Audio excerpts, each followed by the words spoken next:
¿Cómo están? Un poco de fría esta mañana, ¿no? Pero bueno, gracias por haber acudido.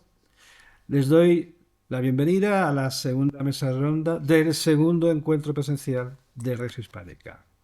Lo primero, desde luego, es dar las gracias al Real Centro Universitario María Cristina de San Lorenzo del Escorial, a la Asociación Estudios de Axiología, en el marco del Foro Liberal 2024, organizado este año con Res Hispánica, y de hecho, Res Hispánica, la cosa hispánica, resulta ser el eje de tratamiento de estas jornadas.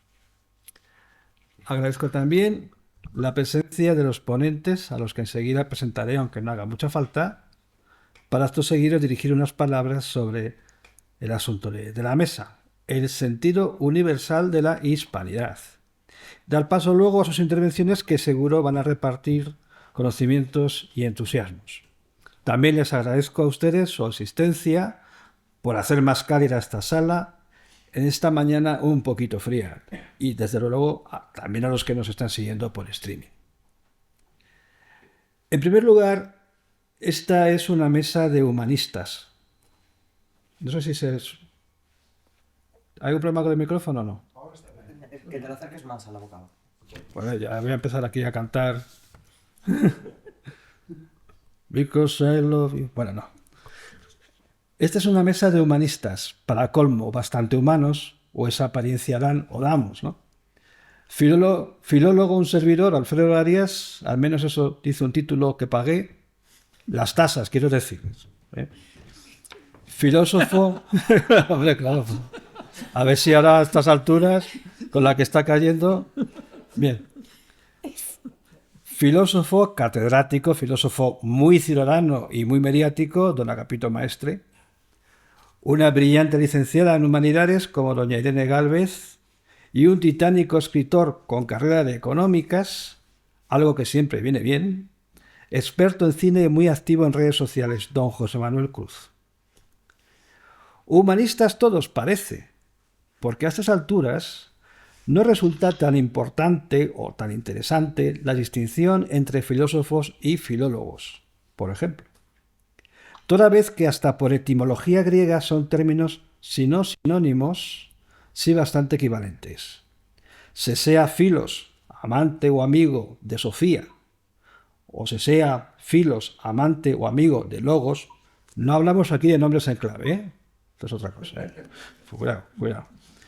Justamente por la polisemia de logos, desde palabra a razonamiento, idea, ambas disciplinas se ocupan de amar el conocer y el saber. ¿O es que Platón no hizo literatura, por ejemplo, en el banquete? Symposium, como se llama en el original. Es decir, beber en compañía, beber con vino en compañía. Antes era común en los simposios lo de ofrecer un vinito español. Aquí no, ¿verdad? Entonces, una buena costumbre que se ha ido perdiendo, pero tampoco es la hora, claro, para empezar con el vino, eso también es verdad, ¿no? También es verdad que en las tragedias griegas anda que no hay poca reflexión sobre el destino, ¿no? En Sófocles, ¿no? Por eso son, me parecen términos bastante equivalentes. Hablando de universalidad, lo hispánico es un universo muy diverso. Hará algo más del año, en la mesa que dirigí en el primer encuentro de Res Hispánica, me encargué del fenómeno de los jóvenes youtubers hispanoamericanos a pie de realidad y de calle, que cuestionaban la leyenda negra y comunicaban sus reacciones y cariños ante la España que visitaban desde hacía poco tiempo, no en sentido político, sino más bien en la cultura, los paisajes y las gentes, una hermandad que sentían y que se prodigó en las intervenciones aquí de dos venezolanas y un mexicano. Dos de ellos fueron también por videoconferencia. Debo decir que aquel fenómeno a día de hoy se ha normalizado y goza de buena salud. Todavía sigo atento a él, por descontado, pero últimamente me he topado con dos casos que en sí mismos representan un salto, un más allá del ámbito hispanoamericano concreto, y certifica lo que de sentido universal manifiesta lo hispánico.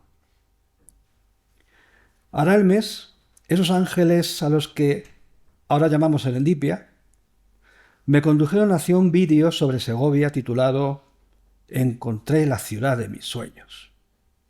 Fantásticamente rodado y editado, muy, muy emotivo, lleno de sensibilidad por parte de una muy joven autora. La razón de visitar la ciudad, Segovia, se obedecía a que había leído que Isabel la Católica había vivido allí varios años. Con un perfecto castellano lo explicaba. Lo que pasa es que esta youtuber no es española, ni de ningún país hispanoamericano. Atención, trae cola, ¿eh? Es medio alemana y medio srilanquesa. Y desde niña vive en Noruega. Su interés es visitar lo más posible nuestro país y a poder ser acabar viviendo en él, pues ya un año antes, en el primer vídeo de su canal, grabado en Noruega, ¿por qué me enamoré de España?, daba 5 razones. Decía, entre otras cosas, que llevando un aprendizaje español de apenas 5 años en la escuela, prácticamente, y hablando bien alemán, inglés y noruego, el idioma que elegiría para hablar siempre sería el español. Porque es muy bonito, dice, y le da alegría.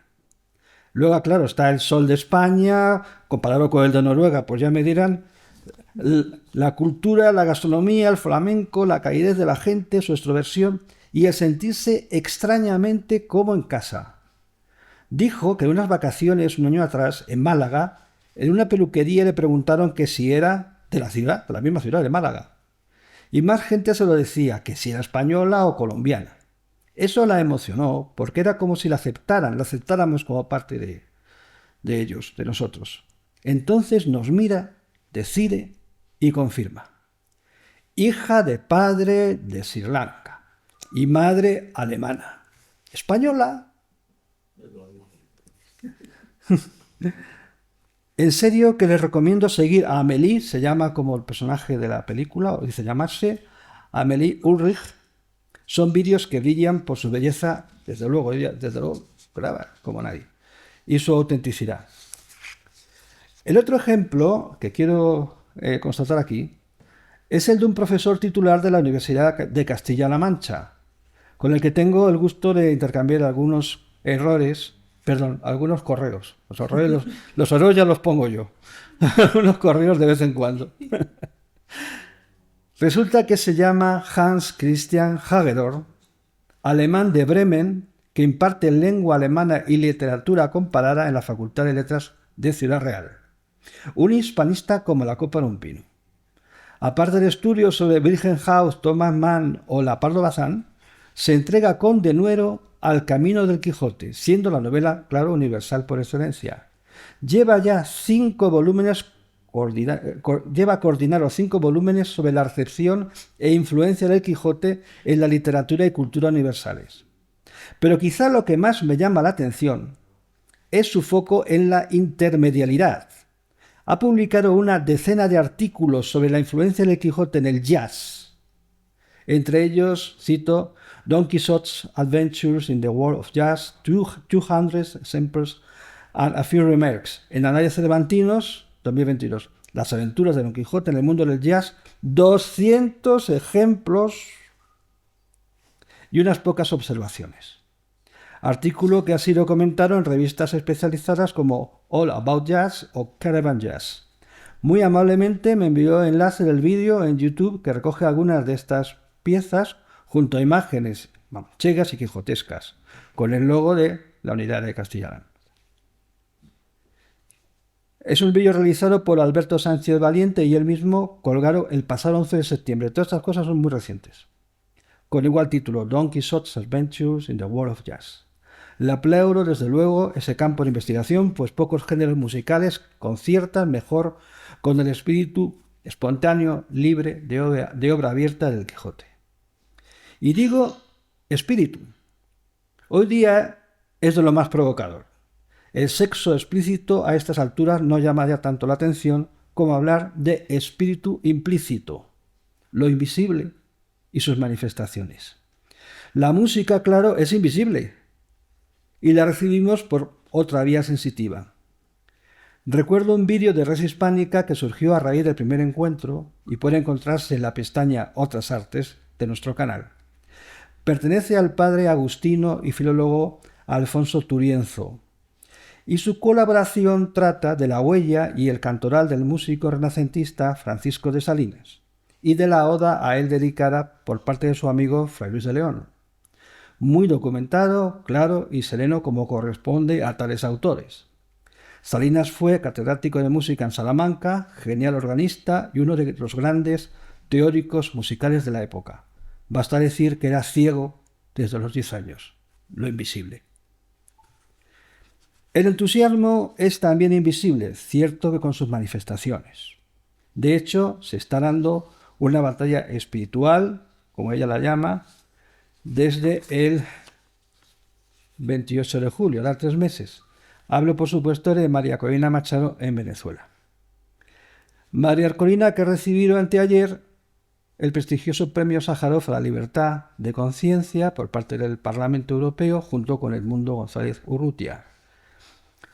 Sin pretender entrar en políticas, pero es interesante, la presidenta del Parlamento Europeo, la maltesa Roberta Metsola, entrega el premio de parte de la Eurocámara a María Corina Machado por su calidad de líder de las fuerzas democráticas y al presidente electo, así dice, Edmundo González Urrutia, en representación de todos los venezolanos dentro y fuera que luchan por la restauración de la libertad y la democracia. Y esto, ya digo, sin pretender politiquear, pero lo cierto es que su pulso, el pulso de María Corina, porque se reconozca el resultado de las elecciones y cobrarlo, ha pasado a ser asunto internacional, global. Cuando ella dice, parafraseo, nos dijeron que tal cosa era imposible, la hicimos. Cuando nos dijeron que tal otra también la hicimos.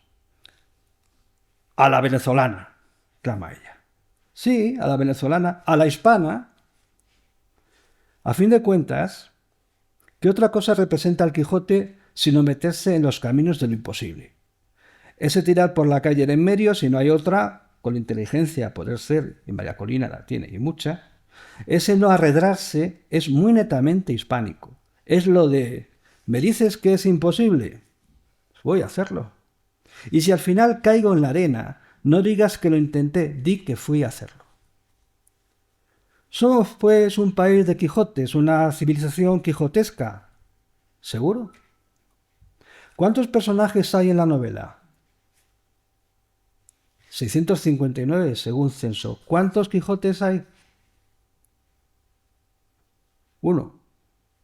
A lo mucho 2, ya que Sancho acaba quijotizado, y personajes verdaderamente nobles, en el sentido moral, son la pastora Marcela, el caballero del Verde Gabán, su sobrino poeta, Sansón Carrasco, algún rato, sobre todo por ese lúcido y hermoso epitafio final que dedica a Alonso Quijano, casi arrepentido de haberle convencido para que se volviera a su lugar, ese que antes recité aquí, insistentemente.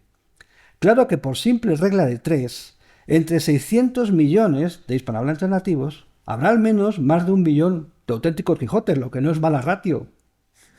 Eso sin contar con los que son contagiados en otras latitudes, como hemos visto. Por ejemplo, Ben Okri, novelista y poeta nigeriano, en una entrevista a The Guardian en marzo de 2019 confesó que cuando empezó a leer el Quijote era una persona y lo terminó siendo otra. Quizá sea cierto que lo hispánico tenga un germen, un sentido universal. Con nuestros errores, España supo trasladar las raíces grecolatinas, el humanismo, al otro lado del océano. Y no parece casual que se empezara con el reinado de los reyes católicos, que vale por decir universales, ya que eso es lo que significa también católico. ¿Sabían que Isabel la Universal, a la que Castiglione consideró la mejor político, príncipe, hoy diríamos política, princesa, reina, de su tiempo en el cortesano, tenía en su biblioteca La ciudad de las damas de Christine de Pisan, ese testimonio de 1400 protofeminista, vamos a decir, que naturalmente leyó en francés?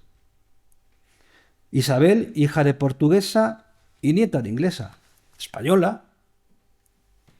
Desde luego no sé qué tienen las Isabeles que acaban dejando huella.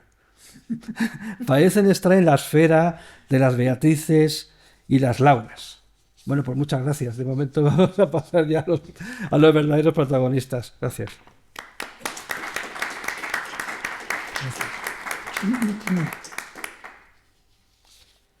Bueno, vamos a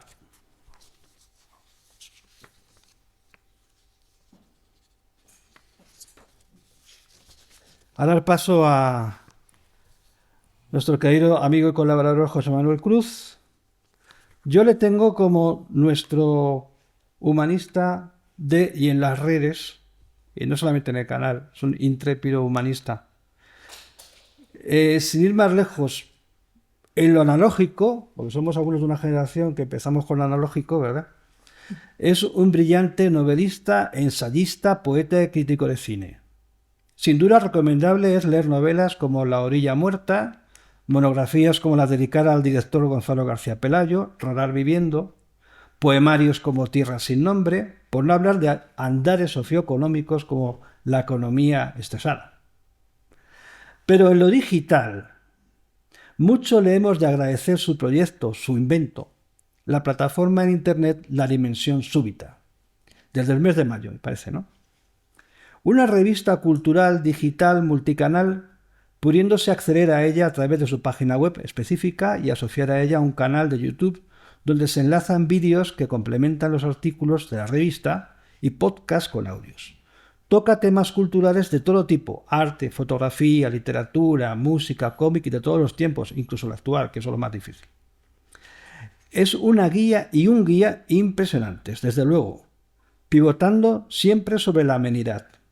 Su sección de Cine Club, con artículos, comentarios y enlaces a películas de dominio público en YouTube, es realmente sugestivo. Este es un hombre que parece haya visto todo el cine, o casi. Yo de las 10 películas que a veces se recomienda, yo creo que he visto 6 y una me suena. O sea, todavía tengo que aprender más.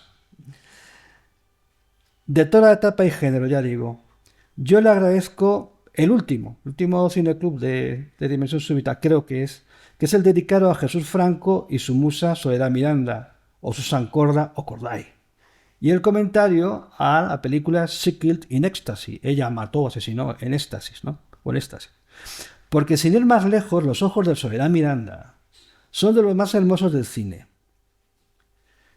Una actriz sevillana que falleció trágicamente en 1970 con una carrera por delante maravillosa. Lo que llama la atención también es que casi hay más fans mitomaníacos de ella en el exterior, en Estados Unidos. De hecho, la página oficial u oficiosa de Soledad Miranda, Sublime Soledad, Sublime Soledad, la lleva una estadounidense, se llama Amy Brown. Lo digo como, como detalle. Bueno, José Manuel, creo que está suficientemente justificada tu presencia para tus reflexiones sobre la universalidad en la hispanidad y sobre lo que quieras.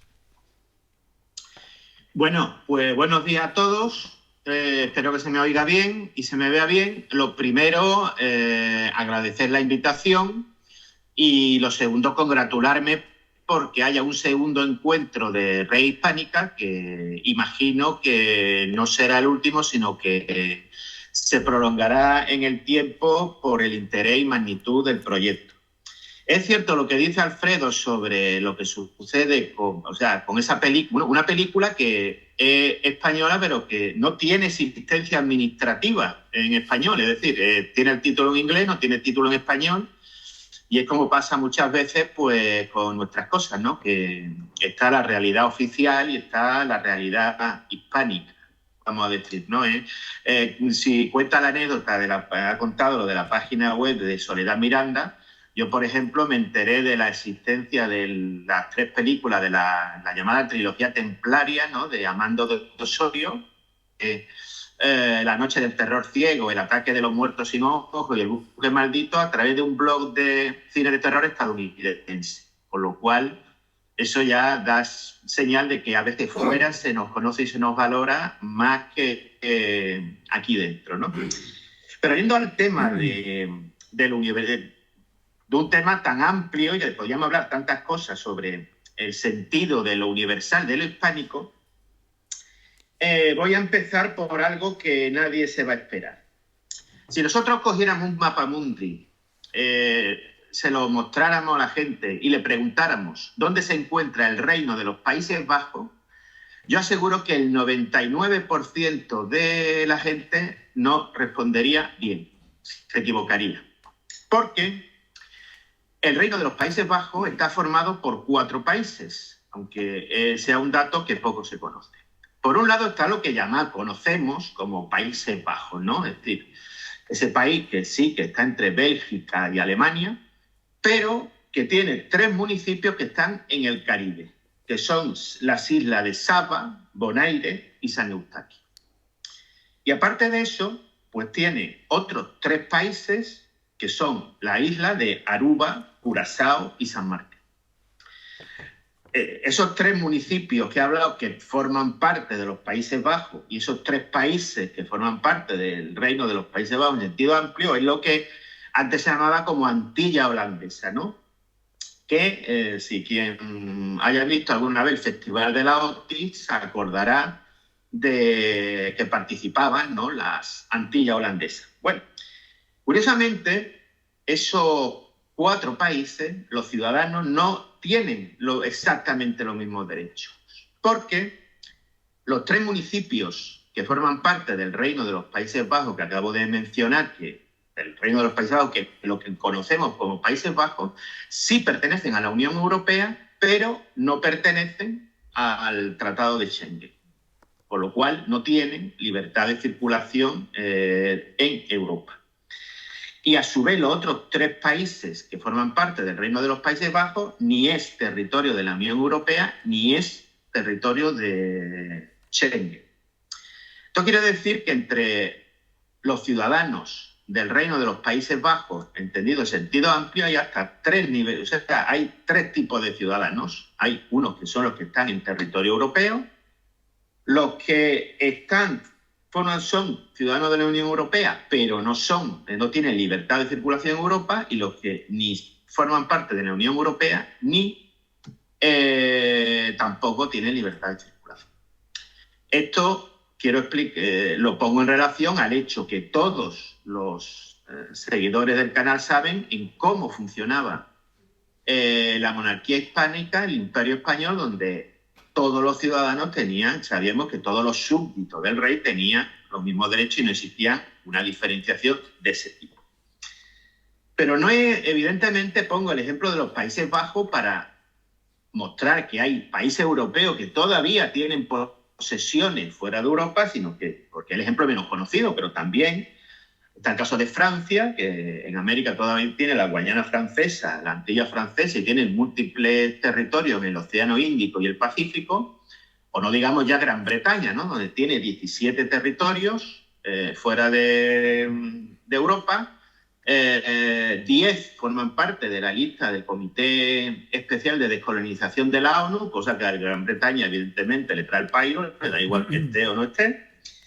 Y hay casos, pues bueno, como muy curioso, como las 2 bases militares que tiene Chipre, la base de Akrotiri y de Kelia, que el texto de la fallida Constitución Europea le daba incluso un estatus de protección a esos 2 lugares. Es decir, digamos que no era un tema que se lo dejaba al albur de la relación entre Chipre y Gran Bretaña, sino que explícitamente le daba un estatus de protección a esos 2 lugares. Y no digamos la existencia de aquí, a 134 kilómetros donde me encuentro ahora mismo, Málaga, porque hay una colonia británica, ¿no?, que es Gibraltar. Es decir, hablamos de si descolonizamos los museos y parece que nos importa relativamente poco que tenemos aquí en el patio trasero toda una señora colonia. ¿Qué quiero demostrar?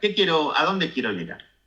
Cuando actualmente hablamos de que existe una preocupación por el colonialismo y de los temas de todo lo que hizo el colonialismo, de qué es, etcétera, mi pregunta es una preocupación sincera? Es decir, ¿nos preocupa el colonialismo de hace 500 años y no nos preocupa el colonialismo, pseudocolonialismo, criptocolonialismo o cualquier otro término que la jerga estructuralista moderna se invente sobre esas realidades que todavía existen? Es decir, ¿es sincera esa preocupación o tiene otra intención? No puedo relacionar eso, no puedo dejar de relacionar eso con la famosa carta del anterior presidente de México, López Obrador, al rey sobre las disculpas, etcétera, del rey. Abro aquí un paréntesis, carta que no se respondió y que yo creo que sí tuvo que ser respondida. Me parece un error por nuestra parte no responder a esa carta, eso sería otro tema. Cierro el paréntesis. Que debemos interpretar correctamente. O sea, no lo interpretemos contra un ataque contra el rey más allá de una vertiente simbólica, porque realmente el rey no puede responder a esa carta por sí mismo, porque según nuestra Constitución, todos los actos del monarca han de ser refrendados por el gobierno. Por lo tanto, la respuesta o no respuesta no es del rey, ¿no? Es decir, sería en todo caso del gobierno. Y tampoco lo interpretemos como un ataque contra España.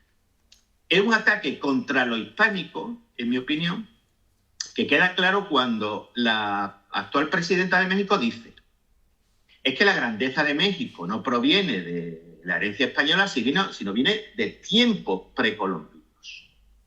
Es realmente renunciar a una parte de la cultura de México, que forma parte inevitablemente de la cultura de ese país, y que cuando España va allí y deja un legado cultural, lo hace desde el sentido de lo universal, posiblemente por nuestra herencia romana. Nuestra experiencia de la influencia romana es lo que hace y marca que nuestra presencia en el mundo esté marcada por el sello del universal.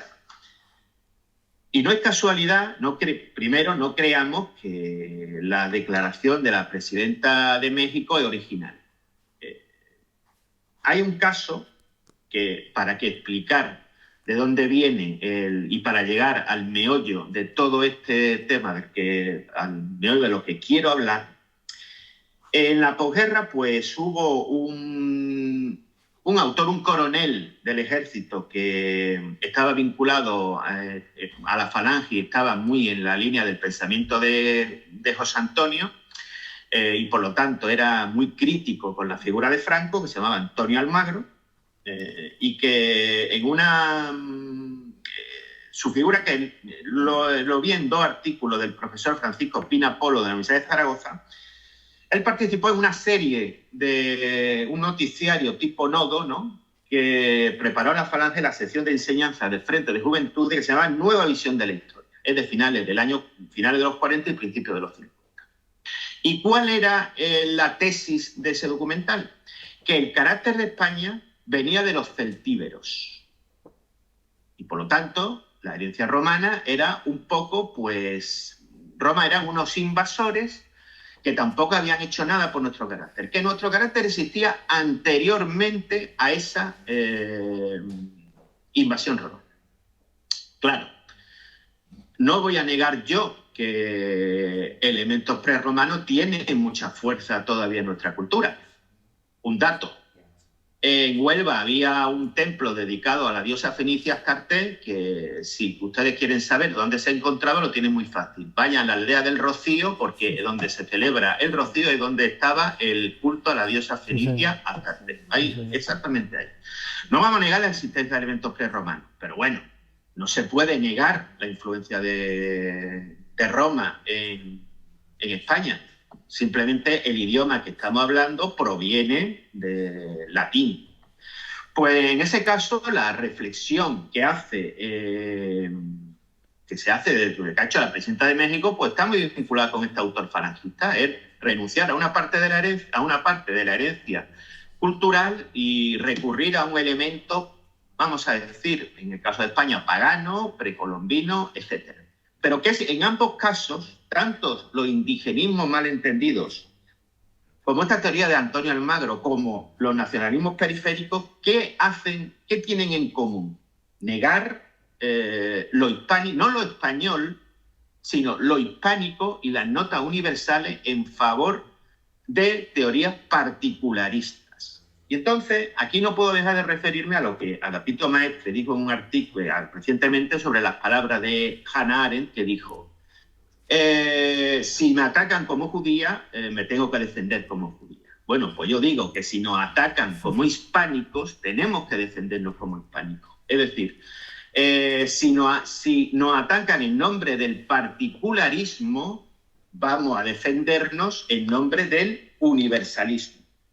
Porque realmente, si ponemos la cuestión en perspectiva histórica, es desde el universalismo cuando la civilización española ha alcanzado su más alta cota de influencia y esplendor. Desde que hemos ido renunciando a ese universalismo es cuando no levantamos cabeza, realmente. Es decir, desde que se pensaba, es decir, evidentemente, no vamos a entrar porque sería ya mucha enjundia, que la independencia de México, por ejemplo, no se produce por un hecho de carácter liberal, sino antiliberal. Es decir, cuando en España se instaura el trienio liberal en 1820, cuando en México decide independizarse para continuar manteniendo la estructura del antiguo régimen. Por lo tanto, no tiene nada de liberal el hecho de la independencia de México. Pero sin entrar en ese tema, el gran problema que poco a poco vamos teniendo todos los países, incluida España, es renunciar a esa noción de universalismo que nosotros desde 1492 nos vino, si se quiere, un poco por casualidad, porque el viaje de Cristóbal Colón, si un día antes de llegar a la isla de la Española, pues le hace caso a la tripulación, pues hubiera dado la vuelta y no sabemos qué hubiera pasado. Es decir, misterio.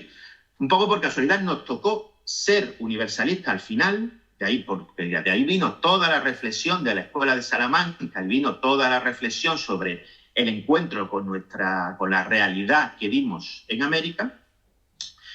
Lo tocó un poco en suerte, pero desde que hemos dejado, ya digo, yo creo que la herencia romana, la influencia romana fue muy importante en esa noción que nosotros hemos extendido y poco a poco nos hemos ido alejando de ella. Un caso particular, ya que Alfredo habló de que yo soy economista, es muy curioso cómo España desde 1890 implanta lo que el profesor Juan Velarde, y que luego divulgó el profesor Fuentes Quintana, denominó en una denominación en sí simpática, luego genial, pero luego que viene muy al pelo de lo que estamos hablando, el llamado modelo económico castizo. ¿No? Un modelo que, digamos, su punto de arranque es de 1890, cuando Cánovas del Castillo publicó una obrita titulada de cómo he venido a ser doctrinalmente proteccionista, y a partir de ahí España es un país que va cerrándose económicamente al exterior y sobre todo pierde una de las nociones básicas de lo que la Escuela de Salamanca defendió. Recordemos, el valor de la moneda. Conservar el valor íntegro de la moneda. Eso se abandona, es decir, España, la peseta, cuando nace en 1868, España se integró en la Unión Monetaria Latina y tenía respaldo metálico, con oro y plata. Es decir, la emisión monetaria estaba limitada. Pero a partir de 1883, ya la peseta nunca jamás se pudo intercambiar por oro, lo cual significó que lo que siempre se ha dicho, la reserva de oro producida en la emisión monetaria, eso dejó de producirse con la secuela de inflación que hubo a partir de entonces. Y eso significó que los principios de la Escuela de Salamanca fueron ignorados, hasta tal punto que ¿qué economista reivindicó a la Escuela de Salamanca? Pues lo recuperó la economista británica Marjorie Gray Hutchinson, que vivió cerca de aquí, en Churriana, forma parte del municipio de Málaga, pero es una especie de pedanía, y que fue la que reivindicó el peso de la Escuela de Salamanca en la tradición liberal. ¿Qué quiero decir con esto?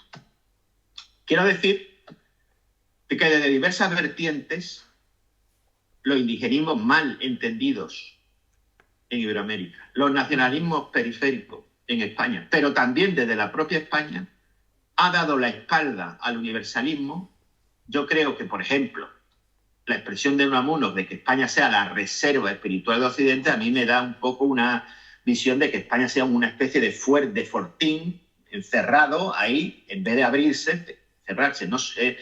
Nosotros mismos hemos renunciado en parte al universalismo, o lo hemos dejado de lado, o lo hemos olvidado, o lo hemos ignorado. Y en cambio, cuando se recurre al universalismo, o cuando ahondamos en nuestra cultura, se ve que si no es universalista no hay manera de entenderla. Yo creo que, por ejemplo, los vídeos de Red Hispánica, cuando se llama a un grupo de colaboradores y lo único que nos dice es no se hable de política y que el vídeo sea horizontal y no vertical, con esas dos instrucciones, se pone a ver los vídeos y lo que sale de ahí es la reconstrucción de una cultura global. Es decir, aquí se ha hablado de literatura, de arte, de gastronomía. Habló sobre el gazpacho, ¿no? Y cómo el gazpacho es un producto multicultural. Ya que hablamos de multiculturalismo, el gazpacho es un producto multicultural. Se ha hablado de economía y se ha hablado de todo, de lo divino y de lo humano. Y cuando cuando nace la relación, cuando hay relaciones entre España y Hispanoamérica, son fructíferas, son espontáneas, son fluidas y surgen naturalmente. Es decir, podemos hablar, es decir, desde aquellos escritores como Cernuda, que después de huir de España en el 39, pasa una estancia que le resulta horrible en Escocia, y cuando va a México, pues es como volver a casa, ¿no? Es decir, con un océano de por medio, y es como llegar a casa, y lo plasma en variaciones sobre el tema mexicano, como la integración de todo el exilio allí. Como Buñuel, pues en México hizo algunas de sus mejores películas.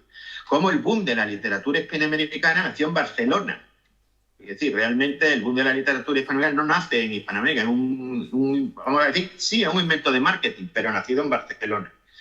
Y ya que hoy publica un vídeo Gonzalo García Pelayo en el canal, pues no podemos mencionar que Gonzalo García Pelayo se fue Argentina y pues ya lleva ahí hechas 15 películas en año y algo, y ha surgido de forma natural y parece que no ha tenido ni proceso de adaptación. Cuando nosotros cuando aprendemos o nos damos cuenta de que lo hispánico o es universal o no se entiende, yo creo que salimos adelante, y cuando nos encerramos en particularismo, hay una noción que, como se dice en ciencia, la evidencia empírica es clara. Todos los proyectos particularistas, ninguno, ni en el ámbito hispánico, ni fuera de lo hispánico, cuando se dice, bueno, sí hablamos, pero los derechos humanos no son iguales para todos, cada cultura es diferente, está asociado siempre a proyectos que ni generan más y genera más pérdida y genera más esplendor cultural. En cambio, cuando se opta por una visión universalista, respetando la diversidad, porque la clave de las 12, como también dijo Agapito Maestre en la presentación del libro de Jorge Casemiro, las dos grandes civilizaciones, la anglosajona y la hispánica, comparten un hecho, que es que desde la diversidad han creado una cultura común a esa diversidad. La diversidad ha seguido existiendo. En Gran Bretaña, por ejemplo, sigue existiendo Escocia, sigue existiendo Gales, sigue existiendo Inglaterra. Nosotros podríamos haber sido, en vez de España, el Reino Unido de Castilla, Aragón, Navarra y Granada. En tiempos de la Austria, cada entidad política tuvo su propia personalidad, pero sobre esa diversidad construimos un discurso común universalista. Eso es lo que tenemos que reivindicar de nuestra cultura, y yo creo que si los adversarios optan por el particularismo y combaten eso, nosotros lo que tenemos que hacer es defender ese universalismo, que es el que nos trajo las mayores cotas de esplendor cultural y político y económico. Y hasta aquí llego, hasta aquí puedo leer. Ya después con lo que bonito homenaje, gracias. Y escuchar a los demás. Bueno, José Manuel, como siempre, muy sugerentes tus intervenciones. Quiero 3 o 4 puntos que quiero repasar. Primeramente, es verdad, la reacción y recepción extranjera, ¿no?, que tiene el cine de James Franco, que tiene que hacer coproducciones en el extranjero, por así decirlo, ¿no? Es curioso que James Franco es muy seguido en el exterior también, para algunas minorías. También le pasaba a Paul Naschy, a Jacinto Molina, ¿no? De hecho, Tarantino era un fan de Paul Naschy. Yo tuve la suerte de conocerle a Naschy, a Jacinto Molina, y le llamaba por teléfono alguna vez, o sea que era como trabajó en un videoclub, me imagino que tenía cintas de serie B y tal, y se quedó fascinado con Naschy, ¿no? En otro orden de cosas, esta preocupación por la descolonizar y todo eso, vamos a ver, pero si somos la sociedad occidente más colonizada ideológicamente del mundo, ¿no? O sea que esto es así. También respecto a la carta de la presidencia de México al rey de España para pedir perdón, a mí me parece pues realmente muy bien, porque deberíamos seguir el modelo y mandar una carta a la presidencia italiana y al Vaticano para que también nos pidan perdón, que es esto de venir aquí y sacar oro, que es verdad que también, o metales, nos esquilmaron y apenas nos dejaban el derecho, las ciudades, el latín, en fin, esto me parece que deberíamos de tomarlo en consideración. A ver si nos contestan o no, claro, también es otra cosa. Es curioso que Eliot decía que, hablando de la cultura anglosajona y la hispánica, decía que nos parecemos más de lo que pensamos los británicos y los españoles. ¿Por qué? Porque somos dos islas. Es decir, Gran Bretaña es una isla. España, por la península, es una isla porque la cordillera de los Pirineos corta, como si fuera una lengua de mar de agua. Entonces eso nos ha hecho de una forma entre individualistas y como querer salir de estas esquinas, ¿no? Me parece. También dices que casi nos vino dado el hecho de ser universalistas al llegar casi por casualidad a las islas americanas, ¿no? Pero yo creo que en parte estábamos casi abocados, ¿no? Porque décadas antes, pocas décadas antes del descubrimiento mutuo, la sorpresa mutua entre europeos e indígenas y americanos, ¿verdad? En 1490, a partir del 92, pues había fallecido el Marqués de Santillana. Creo que era eso, aquella fue una generación, sobre todo don Íñigo López de Mendoza, realmente apasionada por lo nuevo, por redescubrir lo antiguo, que para ellos era lo nuevo, o sea, toda esa cultura humanista de Cicerón, no digamos, Séneca, que realmente se entusiasman, y él además sabía leer provenzal, francés, bueno, toscano, era un hombre que sabía educar además en la corte de Aragón, conocía a Jordi de Sant Jordi, al que le hace un poema laudatorio, y realmente es el primer escritor que hace una página de crítica literaria en toda la historia española, ¿no? A mí me parece que estábamos un poco abocados. ¿Qué hubiera dicho el Marqués de haber podido ser testigo de la novedad, de la máxima novedad que fue la llegada a América? Pero bueno, no quiero digamos, alargar más este papiro. Y pues si queréis comentar alguna cosa en la intervención de José Manuel. No, si no, yo sigo ya. Público, yo sí. Continuamos con los Sí, políticos. yo cuando Vale. casi después Vale. Si puedo hacer dos observaciones. Sí. También teníamos que mandar una carta a Gran Bretaña. Recordemos que cuando la guerra de la independencia, cuando llegó el duque de Wellington, mientras nos liberaba, iba cañoneando todas las fábricas que podían hacer competencia a la industria británica. Es decir, ahí también habría que enviar otra carta, sí. Por el cañoneo de nuestras fábricas. Y aparte, es curioso, es decir, evidentemente había una predisposición de España. Es curioso, por ejemplo, el caso del Imperio Austrohúngaro, que a pesar de la cercanía entre naciones no creó una cultura común a todos esos territorios. Es decir, cada territorio siguió pues digamos, Hungría siguió siendo Hungría y ahora mismo no hay nada, prácticamente una cultura común a todo. Es decir, no es solo que evidentemente que por casualidad, o sea, sí es primero la casualidad, pero después tiene que haber una base, tiene que haber algo, tiene que haber un acervo previo que lleve a eso, porque hay casos, evidentemente, el caso del Pene Moro, que no lo consiguió.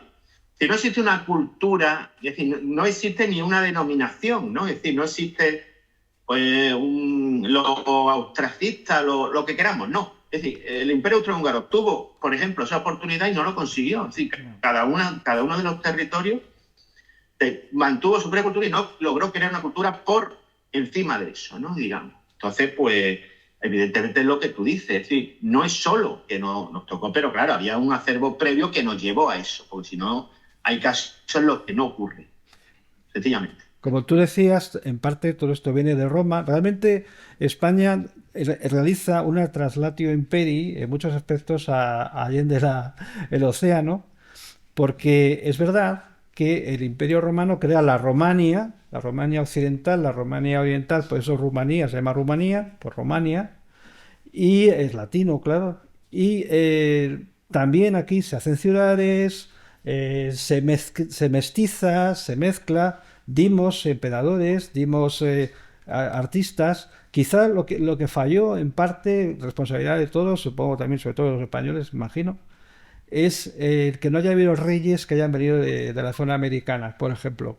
Porque nosotros dimos unos emperadores fantásticos, ¿no? Así que yo creo que es lo que hubiera hecho falta, porque nosotros repetimos, ¿no? Yo creo que mejoramos, porque fuimos menos, con todos los errores, menos crudos que los romanos, que era lo de tierra quemada, ¿no?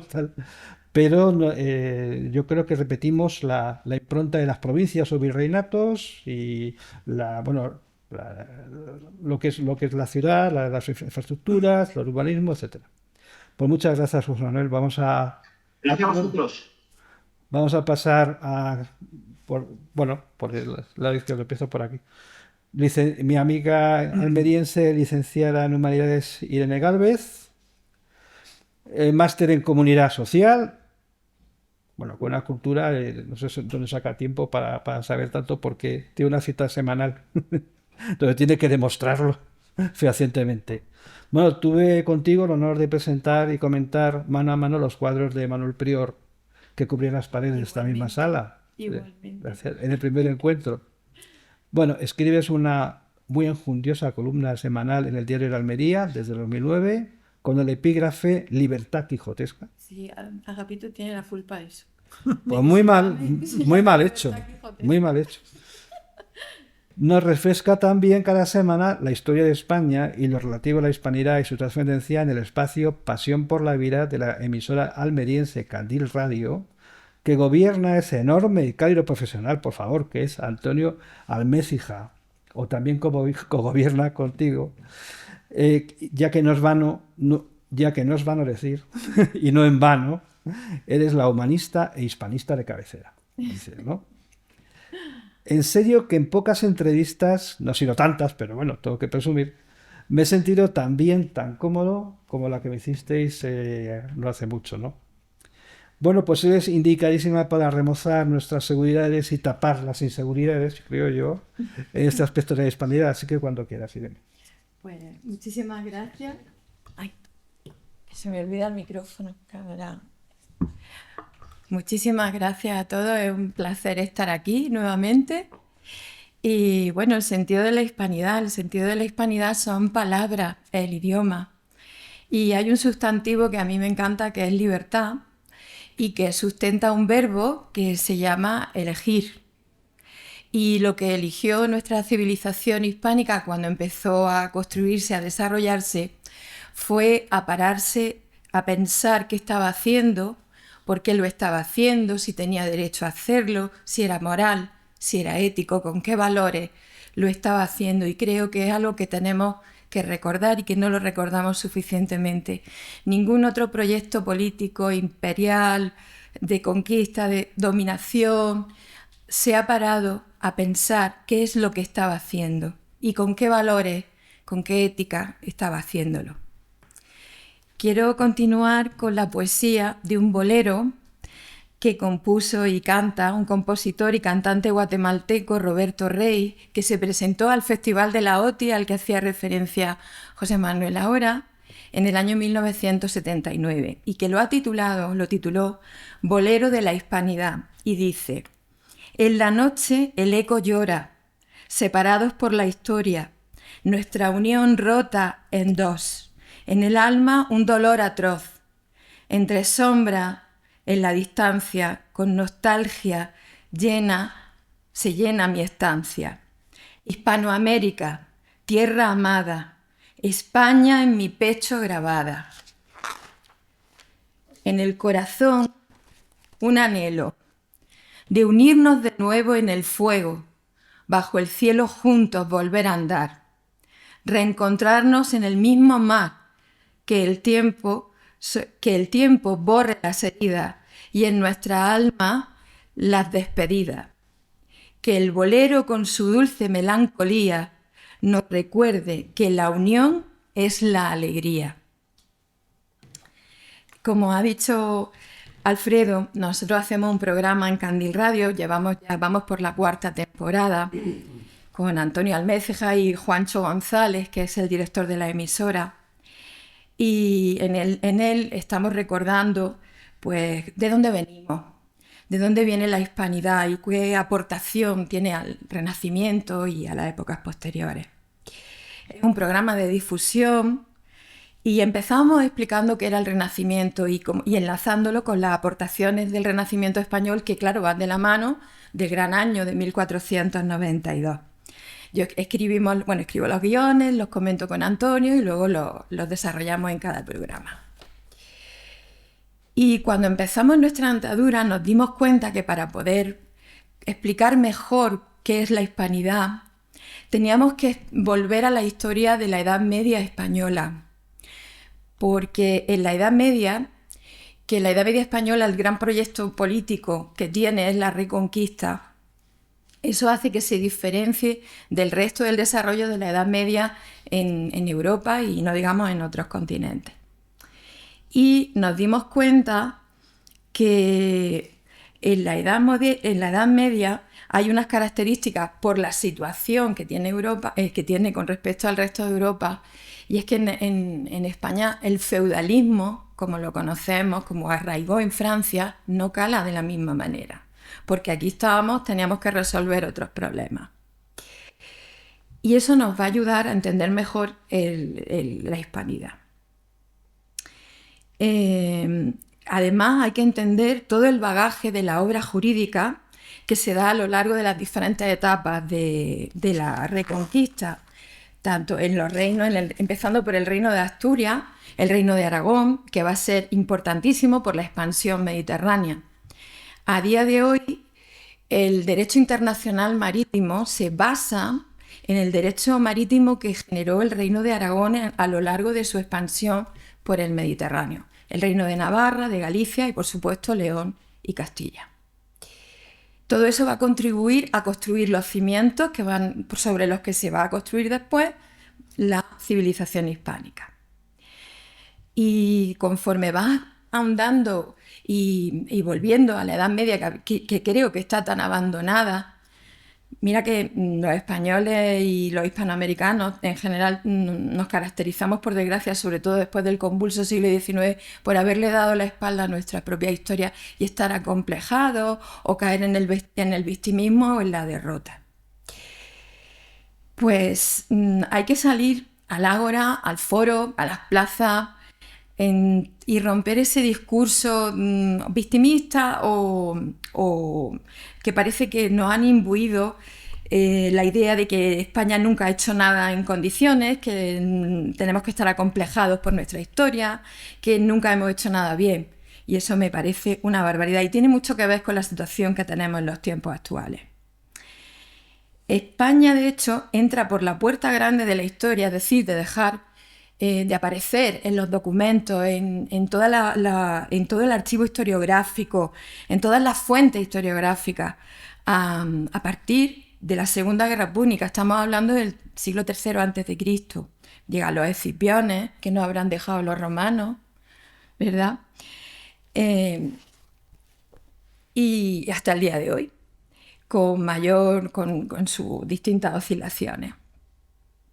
Y empezamos recordando la Edad Media, y luego pasamos a hacer un viaje para que muchas veces no nos damos cuenta de el resto de los continentes, cómo estaban, qué había pasado desde la prehistoria, ver una visión de conjunto de los 5 continentes antes de 1492, por abrir un poco más el abanico y entender la convulsión que supuso para todo el mundo, entre otras cosas, tener la idea del mapa real, cómo era la geografía real de todo el planeta.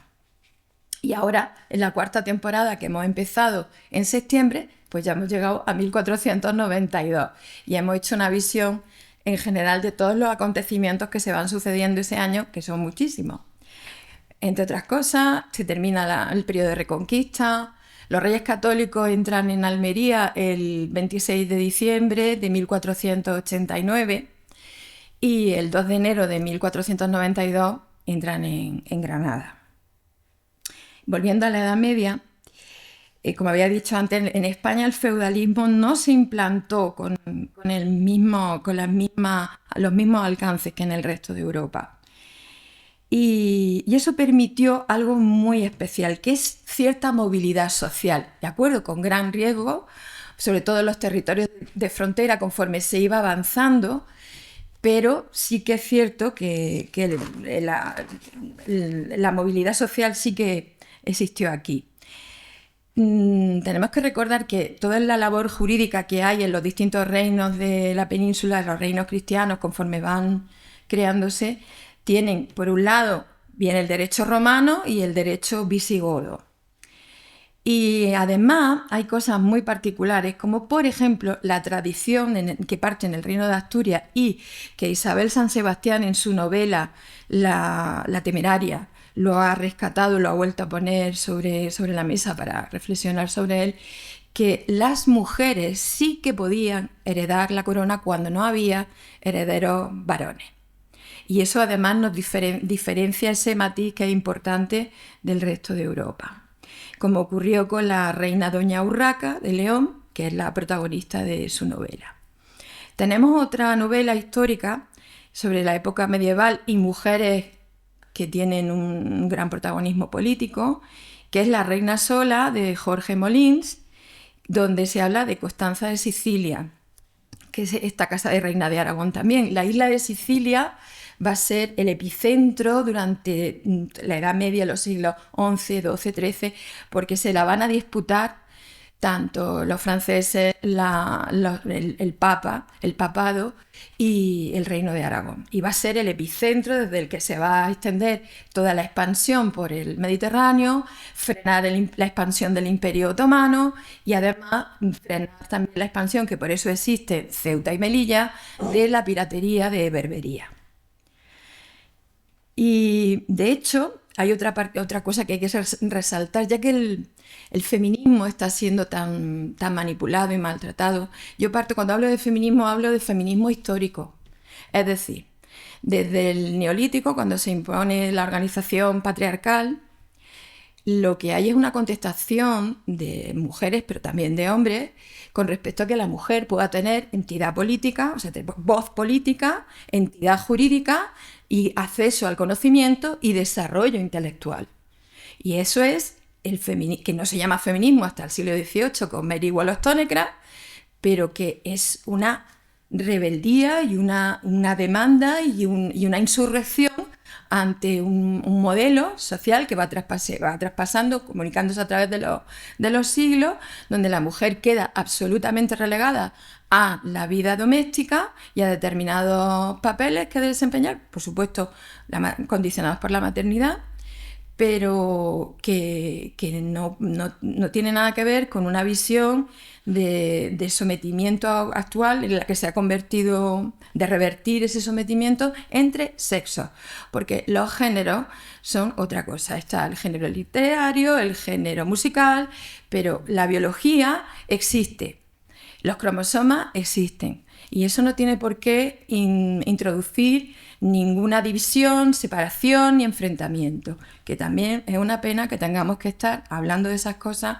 en pleno siglo XXI, en la era digital, donde el acceso al conocimiento, incluso superar las barreras idiomáticas, porque tenemos tecnología que nos permite entendernos en otros idiomas con más facilidad, pues es paradójico, y creo que hay que reflexionarlo, y que la hispanidad puede ayudar mucho en ese aspecto, a que tengamos un fanatismo, una proliferación del analfabetismo funcional, teledirigido, y ya no solamente eso, sino que tenemos fenómenos que yo le llamo todólogos y expertólogos, que jamás en la vida se han tomado la molestia de leer algo, estudiar o escuchar a alguien o cuestionarse a sí mismo. O sea, que se ataque algo tan importante como la duda razonable, pues la verdad es sorprendente y bastante descorazonador.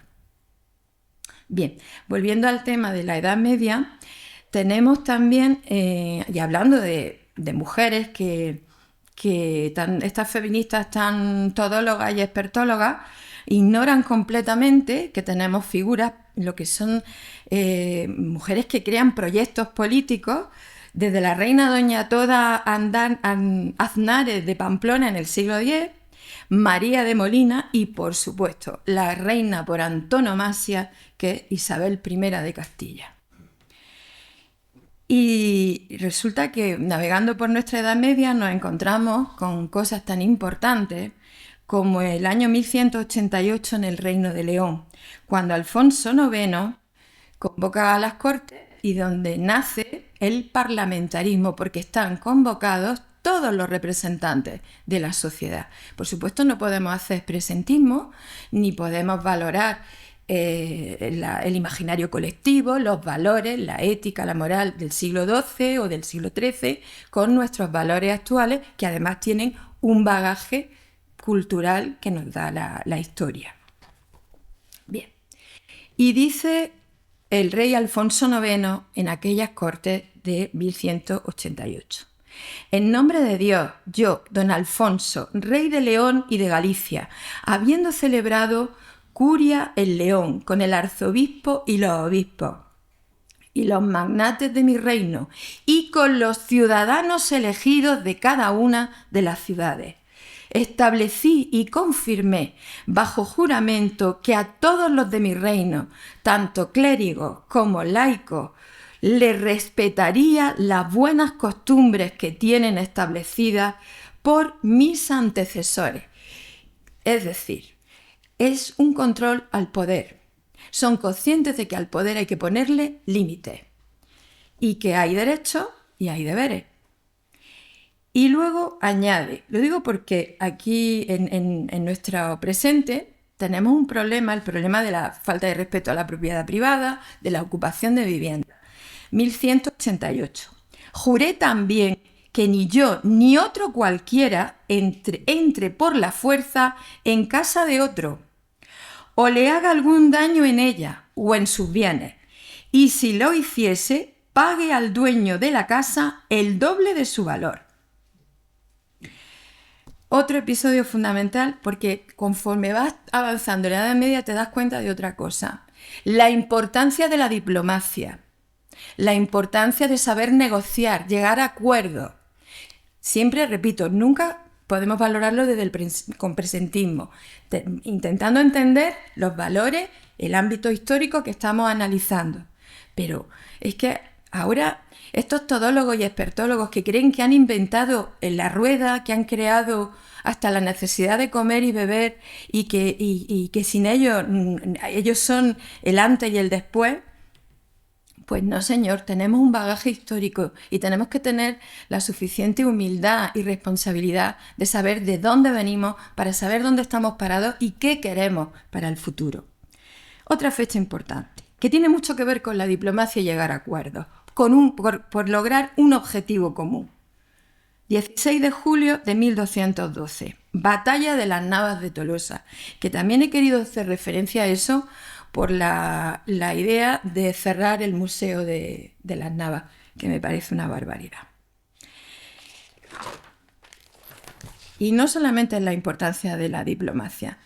es cómo se va desarrollando. Y he querido traer aquí también, en el siglo XVI hay un diplomático que a mí me fascina, que es Eustaquio Chapuy. No es nacido en España, pero es español. Es el embajador del emperador Carlos V de Alemania, I de España, en la corte de ni más ni menos que Enrique VIII, ese ser absolutamente deplorable, que por desgracia por desgracia para ella, estaba casada con otra figura que deberíamos de conocer mejor y valorar mejor, que es Catalina de Aragón. Porque Catalina de Aragón, ¿qué es lo que hace? Ella viene de la monarquía hispánica. De acuerdo que son conscientes de que tienen un privilegio, sí, pero son conscientes de que se deben a ese privilegio como buenos gobernantes. Evidentemente, eso es lo ideal, luego hay que ir a la práctica. Pero ella, como princesa española, como vio a su madre, cuando Enrique VIII se dedica a hacer sus aventuras por Francia o donde sea menester, y los escoceses cruzan la frontera y llegan a la ciudad de York cada vez que Enrique VIII sale de Inglaterra, pues Catalina, ¿qué hace? Se pone la coraza, se sube al caballo, que es lo que había visto hacer a su madre, y allá que va a que los escoceses vuelvan a su sitio. Se preocupa por la situación, dentro del marco de su época, pero si tienes el privilegio, que sí, creo que esa es una de las grandes características y de las grandes cualidades que tiene la monarquía hispánica, es que el monarca tiene límites a su poder y se debe a un código jurídico. Y eso es algo que debemos poner en valor y aprender de ello. Y eso le da sentido a la hispanidad también, cómo se van a organizar los virreinatos y cómo va a ser su forma de gobernar y de construir. Que por supuesto hay gente que se va a saltar la ley, por supuesto. Pero esa idea de que tú hayas nacido en un pueblo de Cuenca, o hayas nacido en Manila, o hayas nacido en Cuzco, y da igual que seas inca, o seas de Albacete, o seas mexica, o donde sea, pero te estás protegido por un código jurídico hispano. Todos tenemos los mismos derechos y las mismas obligaciones. La universidad está abierta a aquel que quiera estudiar. ¿Qué hacen? Abrir hospitales. El hospital más antiguo de México lo fundó Hernán Cortés. Y Hernán Cortés fue alumno de Antonio de Nebrija. No era ningún bárbaro ignorante, para que ahora tengamos que soportar que en programas de televisión le llamen criminal y asesino. Eso me parece vergonzoso y hay que combatirlo, tomando la palabra en el ágora, sin miedo. Y luego avanzan los siglos y ¿cuáles son las consecuencias de la hispanidad? Cuando Descartes marca un antes y un después en la historia del pensamiento filosófico, el pensamiento hispano ejerce la libertad y sigue sin querer separar algo que es innato a la naturaleza humana, que creo que es otra de las cualidades de la hispanidad, que te hace poner los pies sobre la tierra y no olvidarnos de la fragilidad, de la oscuridad, de las luces que tiene la naturaleza humana. Y en nuestro pensamiento nuestra civilización se sigue desarrollando uniendo pensamiento y sentimiento. No se pueden separar, porque entonces estamos quitándole valor a la compleja naturaleza humana. Y quería terminar recordando dos detalles. Catalina de Aragón está enterrada en la Catedral de Peterborough. Siempre en su tumba hay flores frescas y siempre hay alguna bandera de España en su tumba. Parece algo muy hermoso. Y como conclusión a mi intervención quería recordar el título de la mesa, Sentido de la Hispanidad. Creo que Fray Luis de León lo resumió muy bien en su obra de Todos los nombres de Cristo, cuando escribe que para entendernos entre nosotros mismos como individuos, ahora que se persigue tanto la individualidad, creo que una sociedad, una civilización la hacen las sociedades e individuos que forman parte de esa sociedad siendo responsables de sí mismos. No le haga a nadie lo que no quieras que te hagan a ti, que viene de nuestra tradición judeocristiana. Y nuestro libre albedrío, eres responsable de tu acto. Y Fray Luis de León nos enseña que para lograr la paz con nosotros mismos, dentro de la sociedad, entendernos, entender y vivir con el enemigo, no solo con el adversario, con el enemigo, entenderse entre las naciones, llegar a acuerdos. Llegar a acuerdos significa que tú tienes que ceder con tus intereses o tu intereses, tu apetencias, tus objetivos, y tienes que ceder en algo. Y dice Fray Luis de León, la paz excluye toda resignación ante la injusticia. Y eso es el Quijote. Y quiero recordar otra cosa muy hermosa que la tengo embaulada, y Antonio Almécija también, cuando te entrevistamos. Dice Alfredo, si uno quiere saber cómo es el mundo, cómo ha sido desde siempre, pues que lea a Shakespeare, que lea el autor del Príncipe, que se me ha olvidado. Maquiavelo. Maquiavelo, qué lástima, porque eso lo dijiste, que lea Maquiavelo, que lea Shakespeare. Pero si quieres saber, si quieres soñar lo imposible, si quieres tener esperanza y alegría y pensar que algo mejor es posible, que lea el Quijote. Claro. Y no se nos olvida. Muchísimas gracias.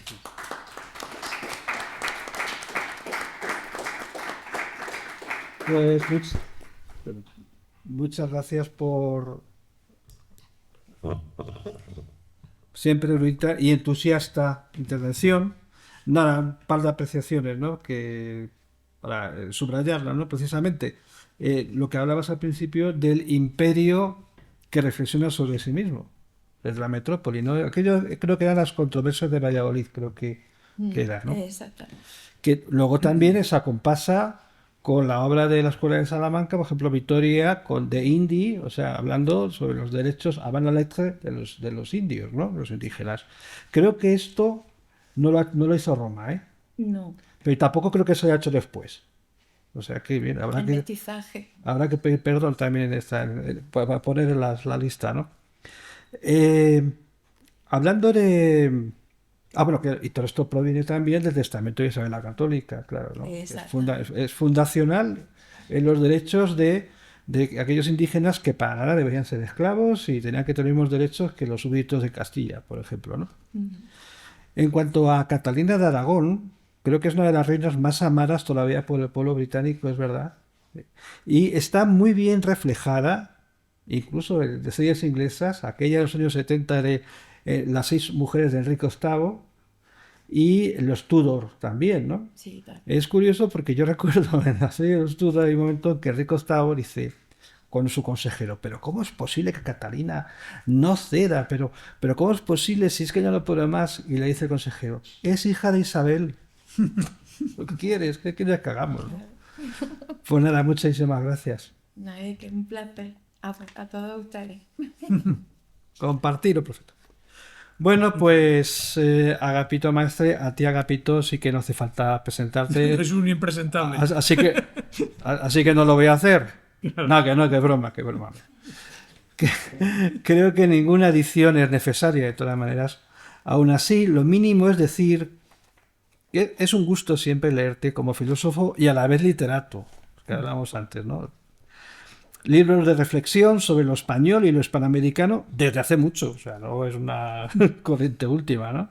Como Diario de México, Viaje a los ínferos, Entre telas de España, síntesis titánicas como ese libro que te marcaste de Marcelino Méndez Pelayo, gran heterodoxo, que ya es valioso y valeroso meterle el diente al enorme polígrafo español y estructurarlo casi como si fuera una novela.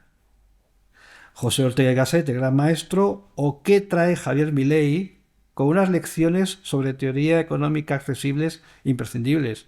A José Manuel no, pero a mí, por ejemplo, me viene extraordinariamente, ¿no?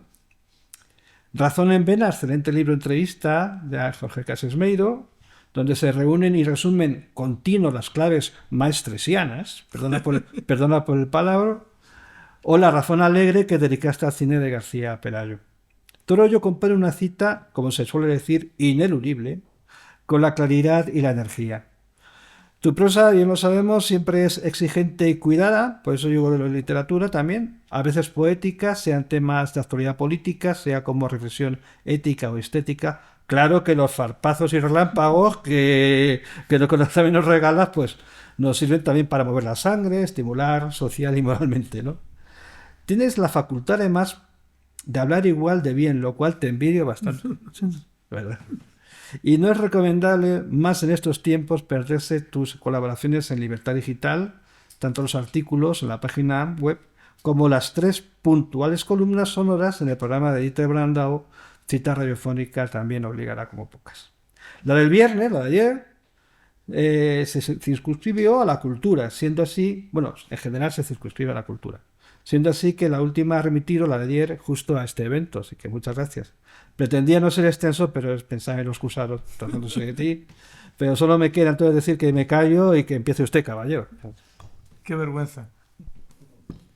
Muchas gracias. Ahora ya no sé qué decir, pero bueno. Y además, Inés Montano y José Luis Roldán por el teléfono me dicen cortito y al pie porque tenemos que entrar con la otra mesa. Bueno, voy a ir de lo particular a lo universal, que yo creo que es bueno en la filosofía, eso nos enseñó Aristóteles, ¿no? De lo particular a lo universal. He tomado tantas notas hoy que tengo aquí para estar hablando unos cuantos días, pero voy a intentar ser filósofo, iba a decir idealista, no, filósofo español. Vuestras intervenciones han sido magistrales porque habéis ido de lo particular a lo universal. Y cuando hablabais, recordaba cuando me puse en contacto la semana pasada con un gran amigo mexicano. Es un crítico taurino, uno de los más grandes críticos taurinos de México, que es el bardo de la taurina, Arturo López Negrete, que además tiene algún vídeo, ¿no? Y entonces me decía, hola hermano y tal, mañana actuará en la mesa de Inés. Y me dice, estamos muy contentos los mexicanos, estamos muy contentos, ¿sabes? Los hispanos y tal. Pero hombre, ¿por qué? Dice, pues mira, esta señora que nos han puesto ha logrado unirnos a todos. Empezamos a odiarla a todos los mexicanos, ¿no? Entonces, pero eso es lo de lo particular a lo universal. Es un ejemplo sencillo, ¿no? Es decir, bueno, José Manuel Cruz ha puesto ejemplos muy brillantes, ¿no? De la relación de España, concretamente de España con Inglaterra ahora, y ha puesto aquí a 130 kilómetros tenemos algo para descolonizar, que es Gibraltar. ¿Qué voy a decir de los ejemplos que ha puesto Irene? Sobre todo hay una cosa que diré que me ha encantado de la intervención de Irene, que es la reivindicación de la Edad Media. Porque yo creo que un filósofo como Unamuno, que ha sido uno de los grandes, que ha reivindicado la Edad Media, sobre todo para soldar algunas heridas que surgen después de los procesos de las guerras civiles entre españoles que nos llevan a la independencia, que es la reivindicación de la Edad Media. Sin ella no se puede entender, ya lo hizo don Marcelino, etcétera. Entonces, esas puntualizaciones que has hecho tan sugerentes, muy concretas, ¿no? Especialmente, bueno, pues lo que es la monarquía española de la Edad Media, ¿no? Que no tiene que ver nada con el resto. Eso además don Claudio Sánchez Albornoz nos lo enseñó. O sea, el monarca, los límites del monarca, etc. Y así, bueno, podría seguir citando cuestiones muy concretas que nos alejan mucho de las filosofías idealistas, de las teorías idealistas, de las abstracciones. Y hay una abstracción terrible, ¿no? Que es quizá la que le da sentido a esta mesa, y es el sentido universal de la hispanidad. Yo creo que el canon de universalidad es hispánico, o dicho de otro modo, la hispanidad es el canon de la universalidad, porque va de lo concreto al abstracto de modo magistral. Es decir, nosotros vivimos y luego ya teorizamos. Este punto es capital lo que ha dicho José Manuel, y es como la realidad oficial oculta la realidad hispánica. Bueno, esto es el pan nuestro de cada día, ¿no? Una universidad en España que está hecha para negar la universalidad de la cultura hispánica. No hay ya ni secciones de historia de América, solo en Sevilla, creo, ¿no?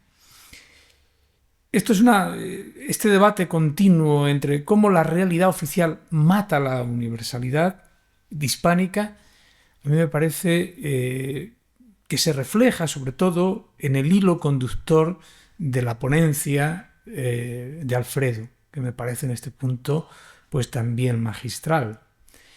Nuestra forma de pensar es realmente única en el mundo, singular.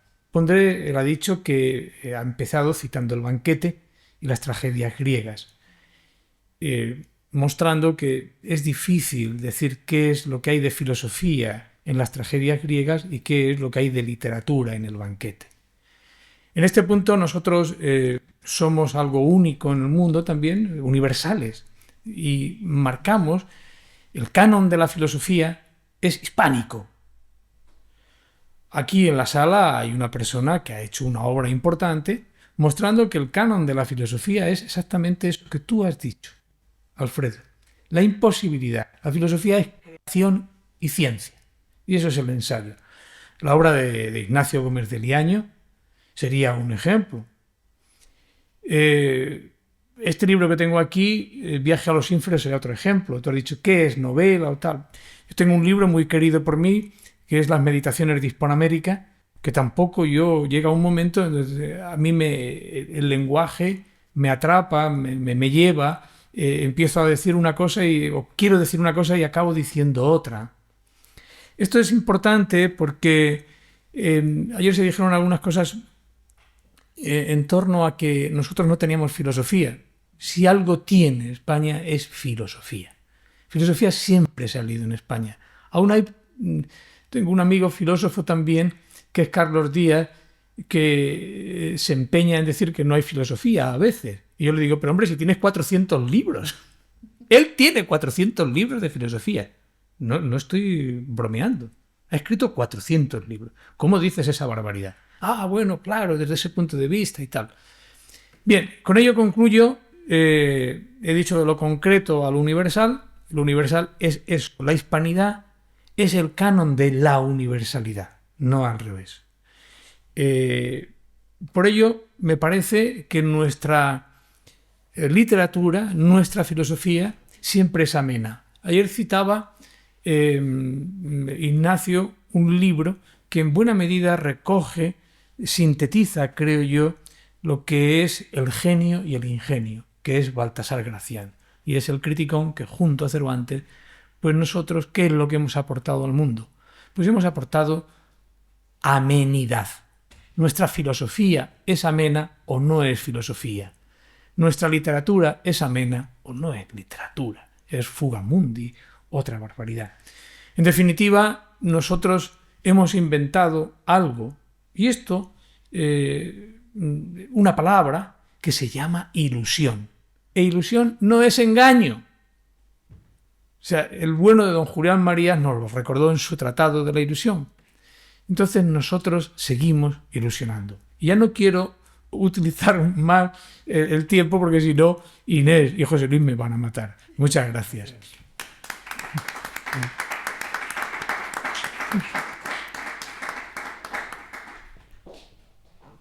Pues muchas gracias a Pito Maestre.